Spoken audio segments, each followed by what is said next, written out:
புதுச்சேரியில் விஷவாயு தாக்கி 3 பேர் உயிரிழந்த விவகாரத்தில் உயர்நீதிமன்ற தலைமை நீதிபதி தலைமையில் நீதி விசாரணை நடத்த உத்தரவிட வேண்டும் என்றும் விசாரணை முடியும் வரை மாவட்ட ஆட்சியர் கட்டுப்பாட்டில் அரசு நிர்வாகம் வர வேண்டும் என அதிமுக மாநில செயலாளர் அன்பழகன் தெரிவித்துள்ளார். பாராளுமன்ற தேர்தல் தோல்விக்கு புதுச்சேரி பாஜக தலைவர் செல்வ கணபதி எம்பி தான் காரணம்.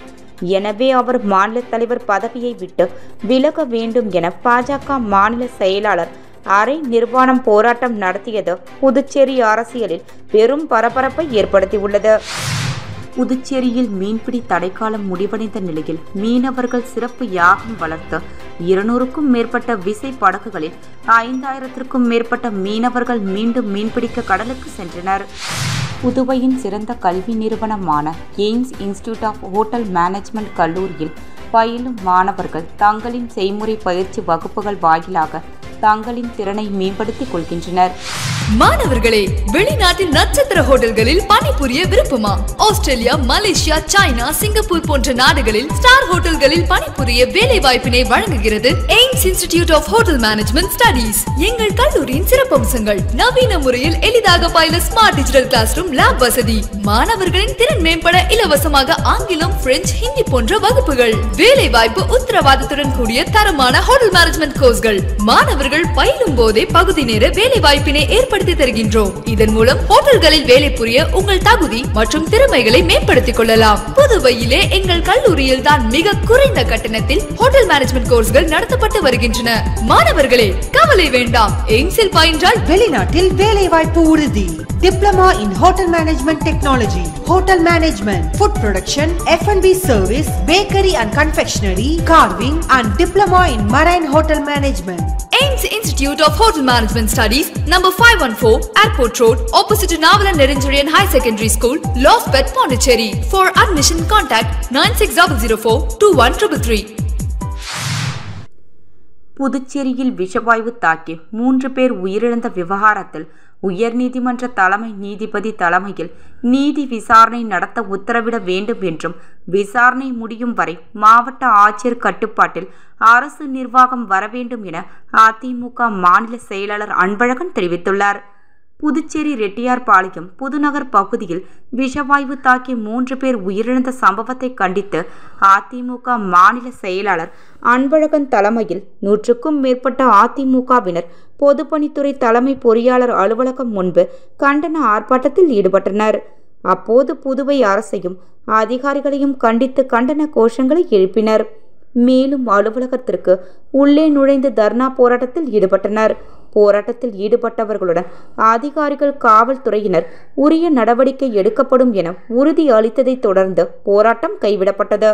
தொடர்ந்து செய்தியாளர்களிடம் பேசிய அன்பழகன், கடந்த 10 ஆண்டுகளுக்கு முன்பு காங்கிரஸ் ஆட்சியில் ரூபாய் 285 கோடி அளவில் பாதாள சாக்கடை திட்டத்திற்கு டெண்டர் விடப்பட்டதில் மிகப்பெரிய ஊழல் முறைகேடு நடந்துள்ளது என்றும் 3 அப்பாவி பெண்களின் உயிரிழப்பிற்கு அதிகாரிகளும் அரசும் தான் காரணம் என குற்றம் சாட்டினார்.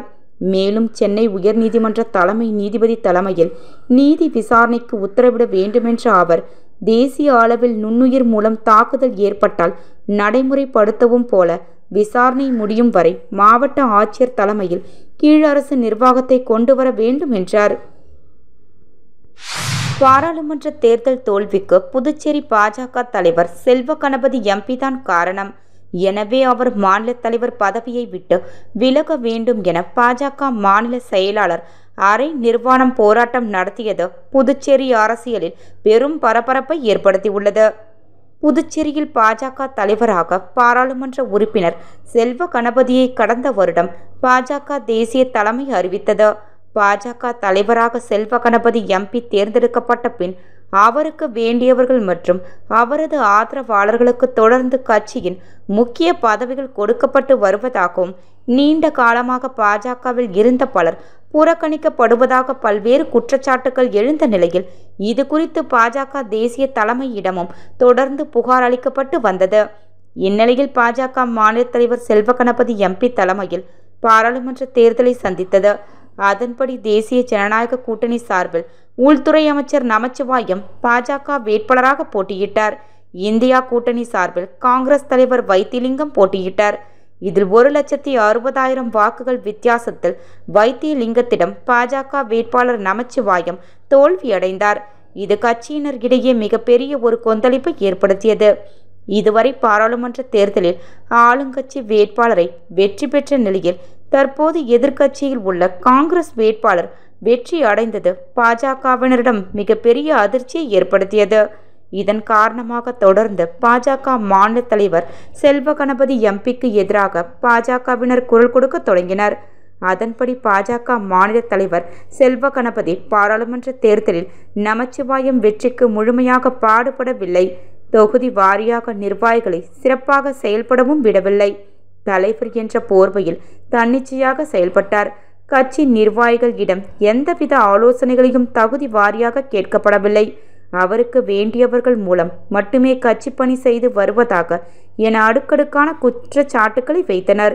இத்தகைய சூழலில் இன்று பாஜக மாநில செயலாளர் ரத்தினவேல் பாஜக கட்சி தலைமை அலுவலகத்திற்கு மேல் சட்டை இல்லாமல் அரை நிறுவனமாக வந்து கூட்டாரங்களின் மேடையில் அமர்ந்து கொண்டு பாஜக மாநில தலைவர் செல்வ கணபதி உடனடியாக பதவி விலக வேண்டும், அவரை கட்சி மேலிடம் உடனடியாக நீக்க வேண்டும் என வலியுறுத்தி கோஷங்களை எழுப்பியவாறே அமர்ந்திருந்தார். அவரை அங்கிருந்த பாஜக நிர்வாகிகள் சமாதானப்படுத்த முயற்சி செய்தும் தொடர்ந்து அவர் போராட்டத்தில் ஈடுபட்டதால் அவரை நிர்வாகிகள் அங்கிருந்து அப்புறப்படுத்தி காரில் ஏற்றி அனுப்பி வைத்தனர். திடீரென பாஜக கட்சி தலைமை அலுவலகத்தில் கட்சி தலைவரை மாற்ற வேண்டும் என பாஜகவினரே அரை நிர்வாண போராட்டம் நடத்தியது புதுச்சேரி அரசியலில் பெரும் பரபரப்பை ஏற்படுத்தியுள்ளது. எனவே அக்கட்சி தலைமை அலுவலகத்திற்கு உள்துறை அமைச்சர் நமச்சிவாயம் மற்றும் சபாநாயகர் செல்வம் உள்ளிட்ட முக்கிய கட்சி நிர்வாகிகள் ஒருவர் பின் ஒருவராக வந்தது மேலும் பரபரப்பை ஏற்படுத்தியது.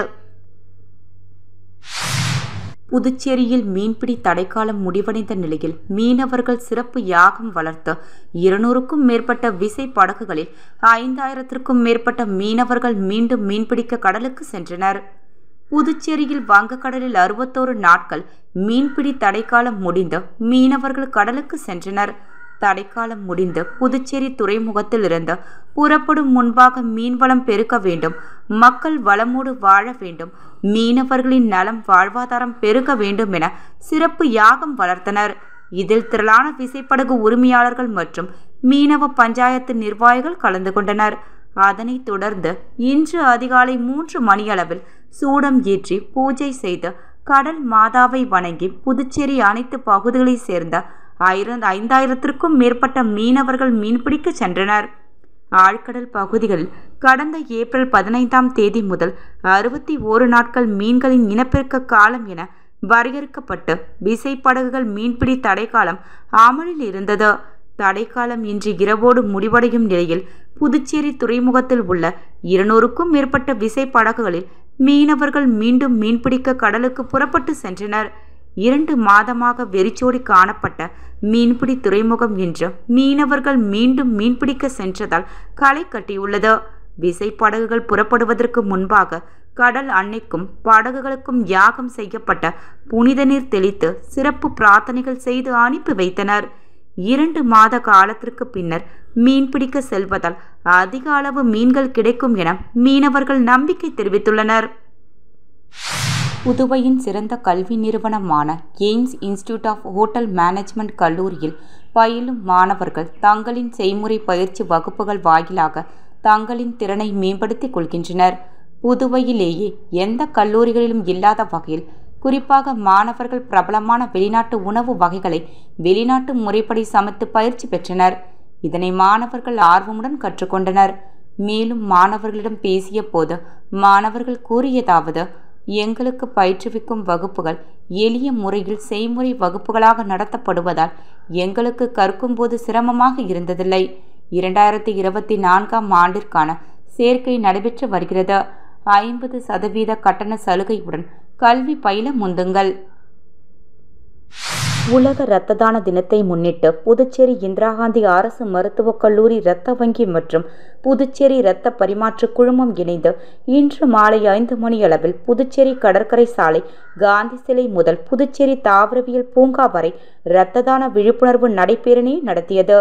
இந்நிகழ்வை கல்லூரி இயக்குனர் டாக்டர் சி உதயசங்கர் மற்றும் புதுச்சேரி எய்ட்ஸ் கட்டுப்பாட்டு சங்க இயக்குனர் டாக்டர் எஸ் சித்ராதேவி ஆகியோர் இணைந்து கொடியசைத்து தொடக்கி வைத்தனர். புல முதல்வர் டாக்டர் ராமச்சந்திர விபட், கல்லூரி மருத்துவ கண்காணிப்பாளர் டாக்டர் ஐ ஜோசப் ராஜ், கல்லூரியின் நோயல் துறை தலைவர் டாக்டர் எஸ் சி பானுஸ்ரீ, இரத்த வங்கி மருத்துவ அதிகாரி டாக்டர் எஸ் கார்த்திகேயன் ஆகியோர் உடனிருந்து சிறப்பித்தனர்.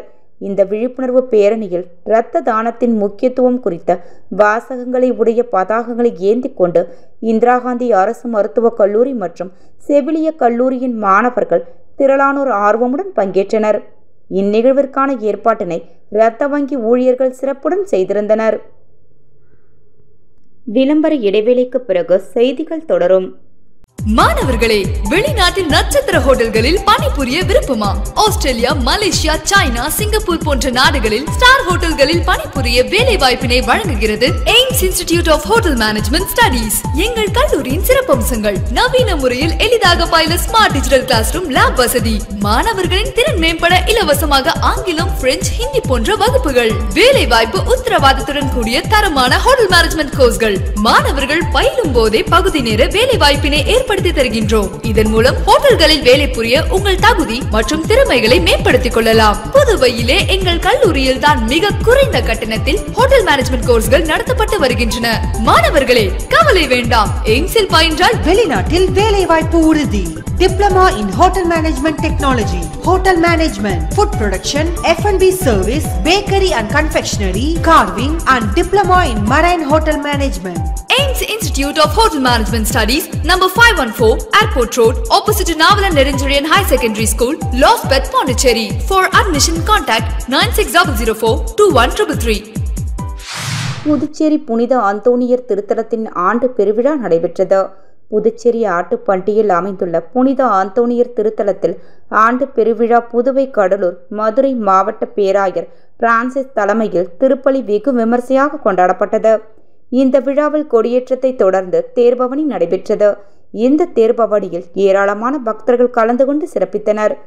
இந்த விழாவில் அருட்தந்தைகள் தேவ சகாயராஜ், ரொசாரியோ, மைக்கேல், அலெக்ஸ், ஆரோக்கியம், குழந்தை சாமி, பாஸ்கல் ராஜ் மற்றும் அருட் சகோதரிகள், திருவிழா குழுவினர், இளைஞர்கள் மற்றும் திருத்தல இறைமக்கள் ஆகியோர் கலந்து கொண்டனர்.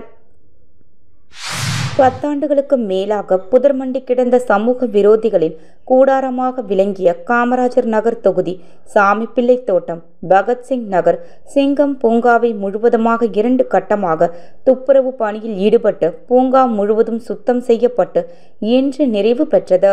புதுச்சேரி பாரியின் அரண் பசுமை அறக்கட்டளை சார்பில் இன்று காலை 10 மணிக்கு சாமிப்பிள்ளை தோட்டம் பகுதியில் உள்ள சிங்கம் பூங்கா 2ஆம் கட்டமாக புனரமைப்பு தூய்மைப்படுத்தும் பணி நடைபெற்றது. இதில் பாரியின் அரண் பசுமை அறக்கட்டளை தலைவர் பாஸ்கர், ஜெயலட்சுமி, எலிசபெத் ராணி, செல்வி ராஜலட்சுமி துவக்கி வைத்தனர். வழக்கறிஞர் கார்கே, வழக்கறிஞர் ஆறுமுகம், காவலன் கோபாலகிருஷ்ணன், மணிகண்டன், ஜெயலட்சுமி பார்த்த சாரதி, லாஸ்பேட்டை காவல் நிலைய உதவி ஆய்வாளர் பாஷா, நவீன்குமார் மற்றும் கிராம நிர்வாகிகள் புண்ணிய கோடி, வேலு, மணிகண்டன் மற்றும் ஊர் பொதுமக்கள் கலந்து கொண்டனர். நெல்லித்தோப்பு தொகுதி சுந்தரம் மேஸ்திரி வீதியில் விஷவாயு தாக்கி 2 பேர் புதுச்சேரி அரசு பொது மருத்துவமனையில் தற்பொழுது சிகிச்சை பெற்று வருகின்றனர். இந்நிலையில் இதனை திமுக தலைமை செயற்குழு உறுப்பினர் JVS ஆறுமுகம் நேரடியாக சென்று பாதிக்கப்பட்ட குடும்பத்திற்கு ஆறுதல் கூறினார். மேலும் சாக்கடை நிரம்பி இருந்ததால் இந்த பிரச்சனை என அதிகாரிகள் தெரிவித்தனர். நடவடிக்கை எடுக்க வேண்டும் என கோரிக்கை வைத்தனர். மேலும் இதேபோல் தொடர்ந்து பாதிப்பு ஏற்பட்டால் மக்களை திரட்டி அரசுக்கு, துறை சார்ந்த அதிகாரிகளுக்கும் எதிராக போராட்டம் நடத்துவோம் எனவும் கூறியுள்ளனர். புதுவை வெங்கடநகர் தமிழ்ச்சங்க அரங்கில் புதுவை தமிழ் சான்றோர் பேரவை மற்றும் புதுவை இலக்கிய பொழில் இலக்கிய மன்றம் சார்பில் புதுவையில் கடந்த 13/4/2024 அன்று மறைந்த அந்தாதி செல்வர், செம்மொழி காவலர், தமிழ் மாமணி புலவர் அரங்க நடராசரின் 60ஆம் நாள் நினைவேந்தல் மற்றும் படத்திறப்பு நிகழ்ச்சியை பேராசிரியர் தமிழ்ச்செம்மல் ராசா குழந்தை வேலனார் தலைமையில் நடைபெற்றது. புதுவை இலக்கிய பொழில் இலக்கிய மன்ற நிறுவனர் தமிழ் மாமணி புலவர் பூங்கொடி பாராங்குசம், புதுவை தமிழ் சான்றோர் பேரவை நிறுவனர் கலைமாமணி முனைவர் நெய்தல் நாடான் ஆகியோர் முன்னிலை வகிக்க முனைவர் ஆனந்தன் வரவேற்புரை நிகழ்த்தினார். புதுச்சேரி அரசு கலை பண்பாட்டுத்துறை இயக்குனர் தமிழ் திரு வி கலியபெருமாள் நிகழ்வில் சிறப்பு அழைப்பாளராக பங்கேற்று அண்மையில் மறைந்த தமிழ் மாமணி அரங்க நடராசரின் திருவுருவப் படத்தை திறந்து வைத்து 2 நிமிடம் மௌன அஞ்சலி செலுத்தி இரங்கல் உரை ஆற்றினார். தொடர்ந்து கலைமாமணி முனைவர் நா. இளங்கோ, கலைமாமணி முனைவர் ரா. சம்பத், கலைமாமணி சீனு வேணுகோபால், கலைமாமணி கோவிந்தராசு, கலைமாமணி பூபதி பெரியசாமி, பாவலர் புதுவை தமிழ் நெஞ்சன் தமிழ் மாமணி துரை மாலிரியான், தமிழ் மாமணி முனைவர் சிலம்பு நா. செல்வராசு, முனைவர் சிவ இளங்கோ, கவிச்சுடர் சீனு மோகன்தாசு, பாவலர் வேணு ஞானமூர்த்தி, தமிழ் திரு சடகோபன் ஆகியோர் நினைவேந்தல் உரை நிகழ்த்தினர். சந்த பாமணி யாப்பரின் புலவர் அரங்க நடராசரின் பன்முக படைப்பாற்றல் திறன் குறித்து நடைபெற்ற பாவன நிகழ்வில் கவிஞாறு முருகு மணி பேராசிரியர் முனைவர் திரு அசோகன், கலைமாமணி ரா. இளமுருகன், கலைமாமணி அசோகோ சுப்பிரமணியன், மரபு மாமணி வடகு கு. கண்ணன், மரபு மாமணி கோ. கலியபெருமாள், கலைமாமணி ராமதாசு காந்தி, பேரறிஞராதே, கவிஞாறு வீரமுருகையன், கவிச்சுடர் முருகவேல், கவிச்சுடர் கே. ஜெயலட்சுமி ஆகியோர் கவிதை வாசித்தனர். முடிவில் செந்தமிழ் தொடர் சௌரி பத்மநாபன் நன்றி கூறினார்.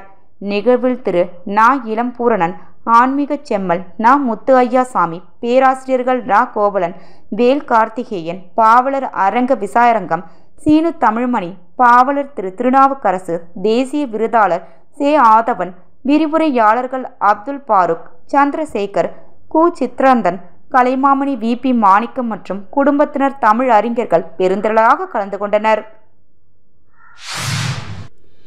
புதுச்சேரியில் விஷவாயு தாக்கி 3 பேர் உயிரிழந்த விவகாரத்தில் உயர்நீதிமன்ற தலைமை நீதிபதி தலைமையில் நீதி விசாரணை நடத்த உத்தரவிட வேண்டும் என்றும், விசாரணை முடியும் வரை மாவட்ட ஆட்சியர் கட்டுப்பாட்டில் அரசு நிர்வாகம் வர வேண்டும் என அதிமுக மாநில செயலாளர் அன்பழகன் தெரிவித்துள்ளார். பாராளுமன்ற தேர்தல் தோல்விக்கு புதுச்சேரி பாஜக தலைவர் செல்வ கணபதி எம்பி தான் காரணம். எனவே அவர் மாநில தலைவர் பதவியை விட்டு விலக வேண்டும் என பாஜக மாநில செயலாளர் அரை நிர்வாணம் போராட்டம் நடத்தியது புதுச்சேரி அரசியலில் பெரும் பரபரப்பை ஏற்படுத்தியுள்ளது. புதுச்சேரியில் மீன்பிடி தடைக்காலம் முடிவடைந்த நிலையில் மீனவர்கள் சிறப்பு யாகம் வளர்த்து 200க்கும் மேற்பட்ட விசை படகுகளில் 5000த்திற்கும் மேற்பட்ட மீனவர்கள் மீண்டும் மீன்பிடிக்க கடலுக்கு சென்றனர். புதுவையின் சிறந்த கல்வி நிறுவனமான AIMS institute of hotel management கல்லூரியில் பயிலும் மாணவர்கள் தங்களின் செய்முறை பயிற்சி வகுப்புகள் வாயிலாக தங்களின் திறனை மேம்படுத்திக் கொள்கின்றனர்.